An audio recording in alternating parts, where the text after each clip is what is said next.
Precisando de peças para seu carro, van ou utilitário? E-commerce Grupo Celinho. Aqui você compra com segurança e facilidade.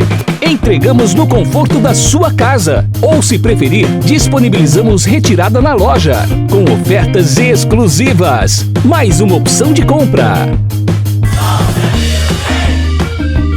Tá aí, obrigado, Silvio, pela participação do nosso programa. Vamos continuar falando de direito previdenciário. A doutora Maurília Ludovico dos Santos está aqui conosco, participando. Você que quer mandar perguntas, nosso e-mail é o suldeminasinfoco@gmail.com, suldeminasinfoco@gmail.com é o nosso e-mail. Você, para participar do direito previdenciário no Zap, pode mandar para a gente no 359-8853-9542, 359-8853-9542, também pela Rádio Educativa Univaz. Você também participa mandando as suas perguntas no 359-8853-9542. Doutora Maurília Ludovico hoje aqui conosco, respondendo as dúvidas, falando das novidades sobre o direito previdenciário. E no bloco anterior a gente estava falando aí de algumas mudanças. Agora, doutor Maurício, eu queria que você explicasse, até para quem está acompanhando a nossa entrevista, o nosso bate-papo, essas mudanças acontecem lá no Congresso. E como que essas discussões? Existe aí uma reunião entre os deputados, são especialistas da área previdenciária que fazem essas mudanças? E por que o direito previdenciário ele tem tantas alterações? Por exemplo, no Senado Federal, nós temos lá a Comissão de Direitos Humanos. Geralmente, essa comissão reúne e discute várias inovações para buscar resguardar os direitos dos trabalhadores. Nós tivemos, por exemplo, algumas mudanças que iriam acontecer com a emenda constitucional número 103, mas elas foram barradas na comissão e não houve a votação. Então, por exemplo, queria já instituir contribuição previdenciária para o segurado especial, por exemplo, aquelas pessoas que trabalham na roça, que são pequenos proprietários. Então, já queria estipular uma cobrança anual. Então, a comissão reuniu, fizeram uma pressão e foi suprimida essa questão na reforma. Então, a questão, por exemplo, do vigilante, várias outras questões que são debatidas nessas comissões, procura-se fazer um trabalho para que o trabalhador seja ouvido. E as coisas vão acontecendo. Acontece na Câmara dos Deputados, acontece no Senado também. Na Câmara dos Deputados, coincidentemente, essa semana está discutindo a questão do benefício de prestação continuada, aquilo que nós chamamos de BPC-LOAS. O que querem fazer? Porque um dos requisitos do BPC-LOAS é nas regras, na divisão, onde se fala que para conceder o benefício tem que fazer uma análise se a divisão do que o grupo familiar tem de rendimentos não ultrapassa 1/4 do salário mínimo. Então, está sendo votada a possibilidade de majorar esse valor para meio salário mínimo. Então, com essas alterações, muitas importantes também, para poder melhorar a vida dos trabalhadores, principalmente nesse momento de pandemia, onde que as pessoas precisam ter alguma renda para a sua sobrevivência e estão sendo trabalhados. Essa semana também já houve um avanço, porque todos os anos, nesse ponto eu tenho que parabenizar a Previdência Social, porque a Previdência ela anda em dia com seus pagamentos. Então, aquelas pessoas que tiveram isso na Justiça e que têm valores para receber de atrasado junto ao INSS, já foi publicado e a partir do mês de junho as pessoas vão receber os valores do que nós chamamos de precatório. Então, essa é uma boa notícia, porque também vai circular dinheiro no mercado, isso vai facilitar, gerar mais emprego, várias questões acontecem, porque é mais dinheiro rodando no mercado. Doutor Mauri, e a gente percebe, então, essas mudanças que são necessárias, e a gente percebe que, assim, a tendência, por que a tendência da Previdência, ela sempre está apertando ali, no caso, a contribuição das pessoas, que são os trabalhadores de hoje que contribuem para aqueles que estão aposentados, e por que se torna cada vez mais, por exemplo, essa mudança que hoje não é mais tempo de serviço, né? A pessoa que começar a trabalhar agora, ela vai ir trabalhando, homem até 65, mulher até 62. E nesse intervalo, por exemplo, quem já tem carteira registrada há mais de 10 anos, de 15 anos, ele vai entrar nesse regime até os 65, ou ele vai ter um período aí que vai poder contar dobrar o tempo de carteira dele, porque as pessoas ainda têm essa dúvida, né? Elas têm essa interrogação. Acho que aqui é um lugar que ela pode ter essa dúvida dela esclarecida, né?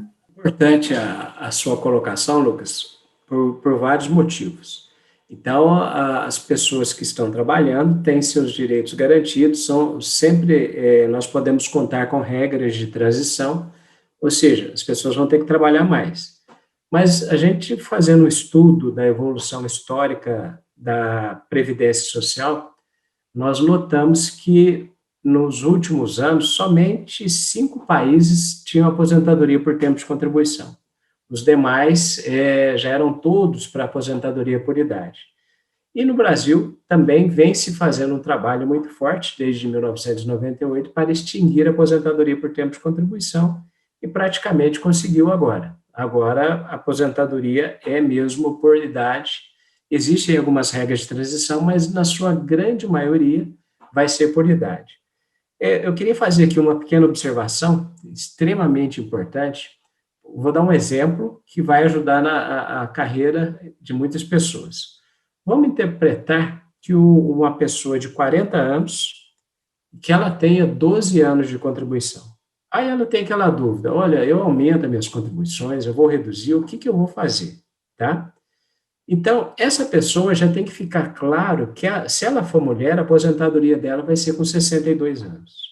E se for homem, com 65. Porque a aposentadoria por idade das mulheres, ela, apesar de já tratar de ser 62 anos, mas nós vamos ter um aumento gradativo. Então, só em 2023 que vai ser efetivamente os 62 anos. Essa pessoa de 40 anos, ela não enquadra em nenhuma das regras de transição. Então, ela tem, em concreto, ainda faltam 25 anos de contribuição. Então, ela vai ter que trabalhar mais 25 anos. Aí surge aquela dúvida. Mas se ela for um contribuinte individual, porque se ela for empregado, não tem escapatória. Tem a retenção no salário dela e é repassado para a Previdência, que pode ir até 14%, mais uma escala gradativa, não é o 14% exato. Se ela for contribuinte individual, ela pode fazer o que nós chamamos de planejamento previdenciário. E aí a gente faz uma análise. Vamos supor que essa pessoa queira pagar aí no teto da Previdência. Então, se ela quiser pagar no teto, o valor da contribuição hoje, para quem paga no teto contribuinte individual, seria de 1.286. Então, ela iria pagar 480 meses. Uma arrecadação no final, só para a gente ter uma ideia, de 617.280, tá? Se a gente for analisar a expectativa de vida dela também, 74, 80 anos, quantos anos ela iria receber depois? Então, a gente tem que fazer uma conta. Porque se a gente pegar aí, por exemplo, colocar uma expectativa de vida de 8 anos e pegar esses 6.400, vamos ficar um valor bem abaixo desses 617 mil. Quer dizer, ela teve um prejuízo das suas contribuições, se a gente for analisar. Mas isso é teórico, né? Porque, na verdade, ela pode ter ficado doente, recebido auxílio-doença, ou ter falecido, virado pensão por morte. Mas é só para ter uma análise, para a pessoa começar a raciocinar o que ela vai fazer dali para frente. Então, o planejamento previdenciário é muito sério e a pessoa precisa realmente estar ciente do que ela vai fazer daqui para frente. Então, é recomendável que faça uma simulação, verifique, quando eu falei do meu INSS, verificar, por exemplo, se tem tempo de serviço militar, se tem tempo de serviço prestado na roça, se tem tempo que pode ser convertido também para aumentar o tempo da aposentadoria, conversões essas até antes da emenda constitucional. Depois é uma questão que talvez sejam trabalhadas no judiciário.